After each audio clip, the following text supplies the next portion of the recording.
Hello friends, welcome to our YouTube channel Smartly Learn and Grow. Hello guys.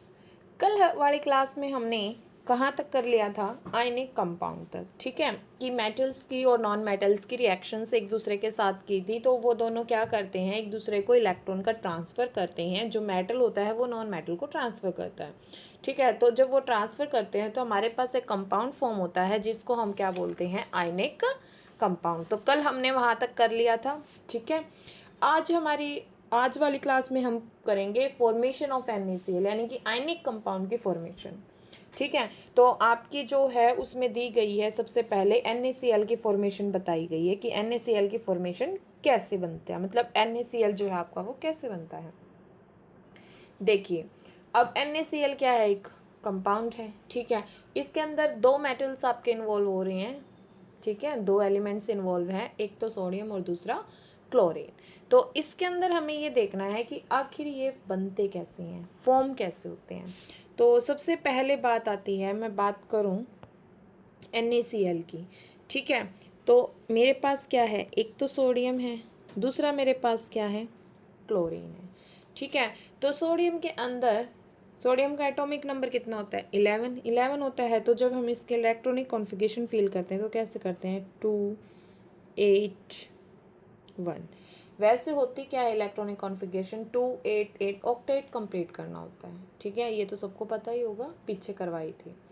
ठीक है, नहीं तो फिर आने वाले चैप्टर्स में हम करेंगे। सोडियम का एटॉमिक नंबर होता है 11। ठीक है, तो इसका हमारी कॉन्फ़िगरेशन क्या होगी, 2 8 1। इसी तरीके से क्लोरीन का होता है 17, तो इसकी इलेक्ट्रॉनिक कॉन्फ़िगरेशन क्या होगी, 7। यानी कि लास्ट ऑक्टेट में 1 इलेक्ट्रॉन, यानी कि 8 का 2 8 8 कंप्लीट करना है मुझे, 2 8 8 16। ये होती है हमारी इलेक्ट्रॉनिक कॉन्फ़िगरेशन। ठीक है, तो अब इसका लास्ट ऑक्टेट में कितने इलेक्ट्रॉन हैं, 1, और इसमें कितने हैं, 7। अगर मैं इसको 1 दूं तो इसका मीनिंग क्या है, यहाँ पे कितने हो जाएंगे, 8, यानी कि मेरा ऑक्टेट क्या हो जाएगा, कंप्लीट।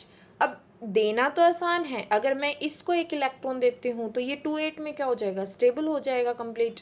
ठीक है, अगर स्टेबल हो रहा है तो इट मीन्स क्या है कि इसके लिए देना आसान है। अगर इसको स्टेबल होने के लिए चाहिए कितने, 7। अब 7 लेना मुश्किल है या 1 देना आसान है, 1 देना आसान है ना। अब मैं एक तो 7 लूँ और एक 1 दूँ, कोई चीज़ हम एक तो एक दे दें तो हम स्टेबल हो सकते हैं। एक हम किसी से 4 चीज़ मांगे, 7 चीज़ मांगे, तो डिफरेंस है। ठीक है, तो अब इसमें क्या है कि अगर मैं 1 इलेक्ट्रॉन को डोनेट कर देती हूँ तो इसका तो एक ऑक्टेट कंप्लीट हो जाएगा, इसको 8 मिल जाएंगे, इसके लिए भी 7 लेना तो देने तो बहुत मुश्किल हो जाएंगे भाई, बहुत एनर्जी लगेगी, लेना आसान है। तो ये लोग क्या करते हैं, इलेक्ट्रॉन का ट्रांसफ़र करते हैं। देखो कैसे, अब ये क्या करेगा, Na पॉजिटिव बना लेगा, इसके पास जो एक इलेक्ट्रॉन है, यहाँ पे एक पेयर है। ठीक है, क्लोरीन है, क्लोरीन के पास कितने हैं, 3 4 5 6 और 7 है। ठीक है, तो ये क्या करेगा, अपने ऊपर नेगेटिव चार्ज ले लेगा। तो ये जो एक इलेक्ट्रॉन है ये क्लोरीन को दे देगा। ठीक है, तो ऐसे मेरा क्या फॉर्म हो जाएगा, NaCl। एक्चुअल में इसमें हुआ क्या है, देखिए एक्चुअल में इसमें हो क्या रहा है कि जो आपका Na है, ठीक है, वो क्या बन रहा है, Na पॉजिटिव, और क्या कर रहा है, एक इलेक्ट्रॉन को दे रहा है। ठीक है, और इसमें हुआ क्या, नेक्स्ट में जो क्लोरीन है वो एक इलेक्ट्रॉन को ले रहा है और क्या बन रहा है, Cl नेगेटिव।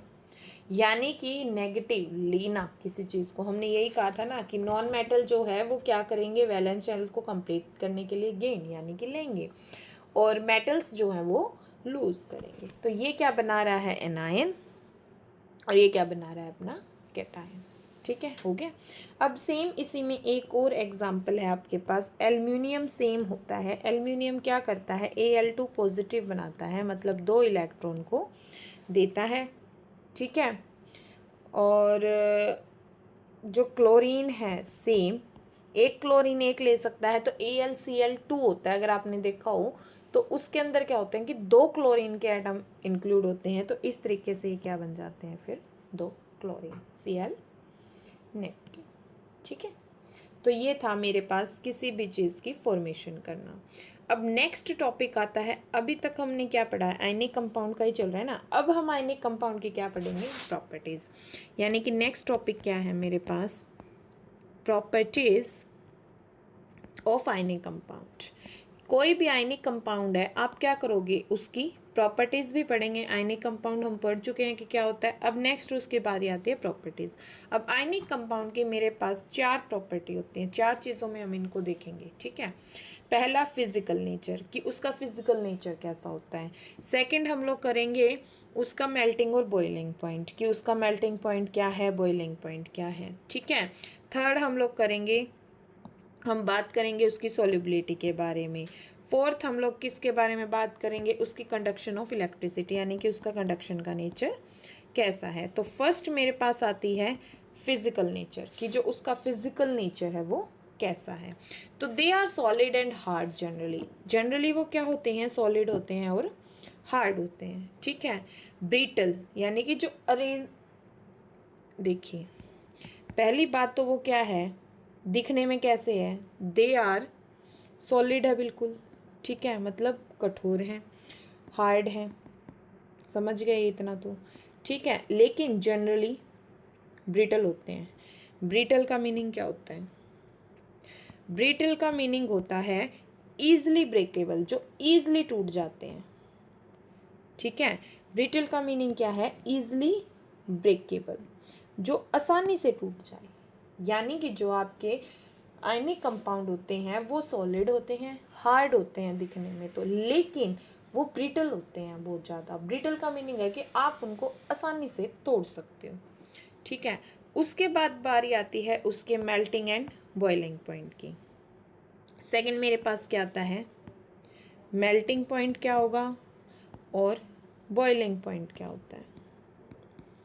ठीक है, तो मेल्टिंग और बॉइलिंग पॉइंट के अंदर अगर हम देखें तो उनका जो मेल्टिंग और बॉइलिंग पॉइंट होता है वो हाई होता है। ठीक है, ज़्यादा मेल्ट करोगे तभी क्या होगा, वो ज़्यादा मेल्ट करोगे तभी वो टूटेंगे ना, ऐसे तो आसानी से, इतनी आसानी से तो टूटने से रही। यानी कि अगर मैं बात करूँ तो they have high melting and boiling point, high melting point and boiling point, दोनों उसके क्या होते हैं, हाई होते हैं। ठीक है, थर्ड मैंने किसकी बात की थी, सोल्युबिलिटी की। अब नेक्स्ट हम किसके बारे में बात करेंगे, सोल्युबिलिटी कैसी होती है उसकी। ठीक है, अब सोल्युबिलिटी को लेके बताइए कैसे होंगे, आयनिक है, सोल्यूबल होंगे या नहीं होंगे, बोलो फटाफट, सोल्यूबल होंगे या नहीं होंगे। यानी कि soluble in water but not in kerosene petrol. जो आयनिक कंपाउंड होते हैं, NaCl क्या है आपका, मेन नमक है।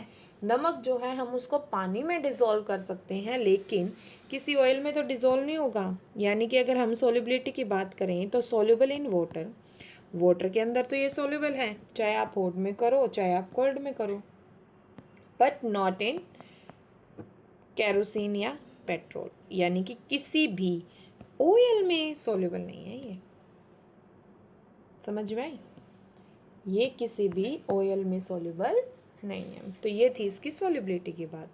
नेक्स्ट आता है कि इलेक्ट्रिसिटी को कितना कंडक्ट करते हैं, कैसे कंडक्ट करते हैं, करते भी हैं या नहीं।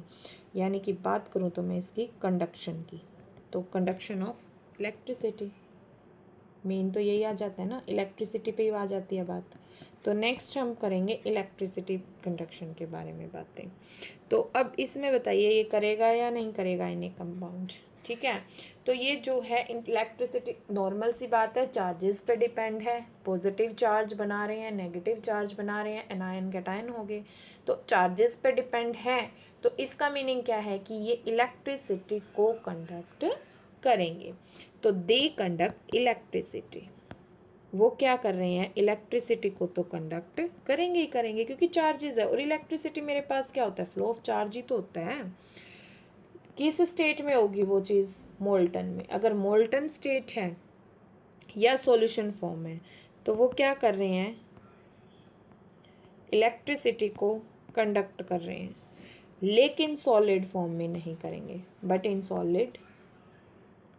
Not in solid. तो सॉलिड फॉर्म में वो नहीं करेंगे। बस इतना ही था आपके आयनिक कंपाउंड के बारे में। ये चीज़ें ऐसी हैं जो आपको पता होनी चाहिए, हेल्पफुल रहेंगे आपके लिए। ठीक है, तो ये चारों पॉइंट्स हमने किसके बारे में पढ़े हैं? आयनिक कंपाउंड के बारे में, और इसी से हमारी ख़त्म होती है आयनिक कंपाउंड की प्रॉपर्टीज़। नेक्स्ट टॉपिक क्या आता है मेरे पास? नेक्स्ट टॉपिक मेरे पास आता है अक्रेंस ऑफ मेटल्स। अब मेटल्स की अक्रेंस कैसे हुई भाई? मेटल्स आए कहाँ से? ठीक है, अक्रेंस ऑफ मेटल्स। अब मेटल्स आए कहाँ से हैं? ठीक है, अब इसमें पहले मेटल्स बनते कैसे हैं, चलो उसके बारे में हम लोग डिस्कस करते हैं। तो इसमें देखिए, पहले आते हैं मिनरल से। ठीक है, हमें अर्थ क्रस्ट से दो चीज़ मिलती है, ओर प्लस गैंग। अब देखिए, सबसे पहले हम इसमें डिस्कस करते हैं मिनरल्स। आखिर मिनरल्स क्या होते हैं? ठीक है, तभी हमें पता चलेगा कि जो हमारे मेटल्स हैं वो आए कैसे। अब देखिए, मिनरल्स हैं, ठीक है, तो द एलिमेंट और compounds which occur naturally. Minerals होते क्या हैं? जो आपके अर्थ क्रस्ट के अंदर हमें नेचुरली मिलते हैं। कोई भी चीज़ हमें, ऐसा तो नहीं है ना गोल्ड है आपको एग्जैक्ट गोल्ड मिल गया, नहीं, हमें क्या करना पड़ता है, उसको निकालना पड़ता है। गोल्ड मिलता कहाँ से है? धरती से, अर्थ क्रस्ट से ही, अर्थ से ही मिलता है ना। तो यानी कि द एलिमेंट्स या फिर कंपाउंड्स और कंपाउंड्स, ठीक है, which occur naturally in the earth crust, जो हमें नेचुरली कहाँ से मिल रहे हैं? अर्थ क्रस्ट से।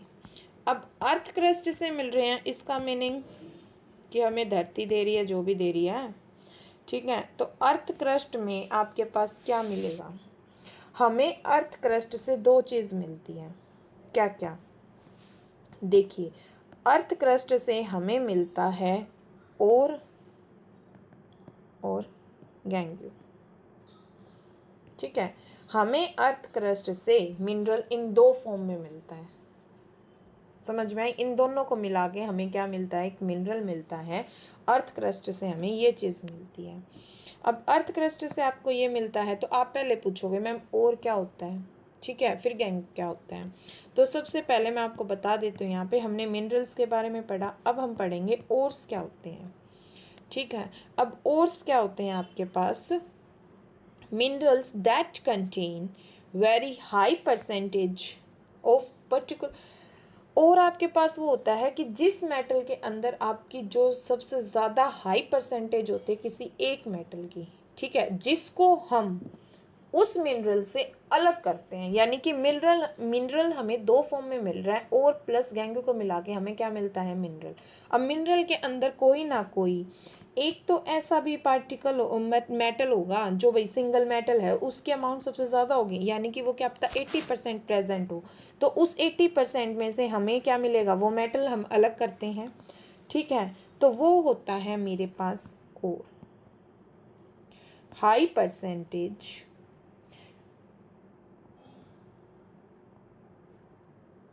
of particular metals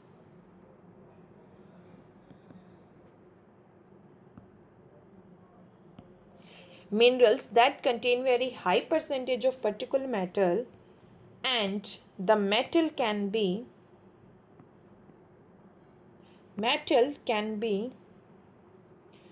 profitably extracted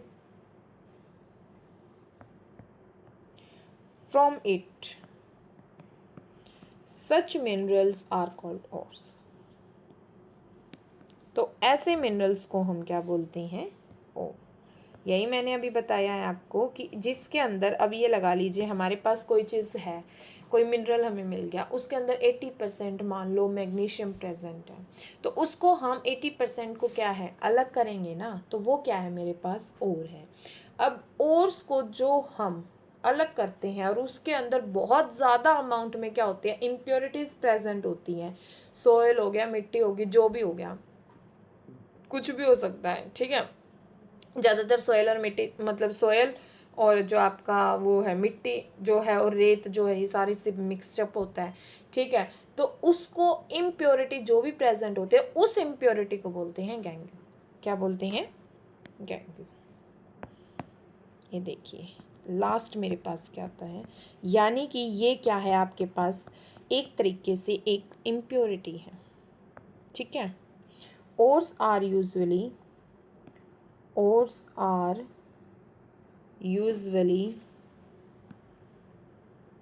contaminated with large amount of impurities। ये तो पता ही है सबको कि उसके अंदर जो है लार्ज अमाउंट ऑफ इम्प्योरिटीज़ जो है मिक्स होती है, वो कुछ भी हो सकती है, और उस लार्ज अमाउंट ऑफ इम्प्योरिटीज़ को हम बोलते हैं गैंग्यू, ठीक है। तो इतना आज हमने किया है, आज की क्लास में यहीं तक रहेगा, ठीक है। और अक्रेंस ऑफ मेटल के बाद हमने मेटल्स का देख लिया कि मेटल्स मिलते कहाँ से हैं, अक्कर कहाँ से होते हैं। अब हम इसमें करेंगे, हमने ओर्स पढ़ा है, गैंग्यू पढ़ा है, अब हम इसमें करेंगे कि हम मेटल्स को एक्सट्रैक्ट कैसे करते हैं। अब हमें तो क्या मिल रहा है, अर्थ क्रस्ट से दो चीज़ मिक्स मिल रही है ना, अब इन दोनों चीज़ को हम एक्सट्रैक्ट अलग अलग कैसे करते हैं वो हम नेक्स्ट क्लास में सीखेंगे। If you like this video, please like, share and subscribe our YouTube channel Smartly Learn and Grow. Thank you.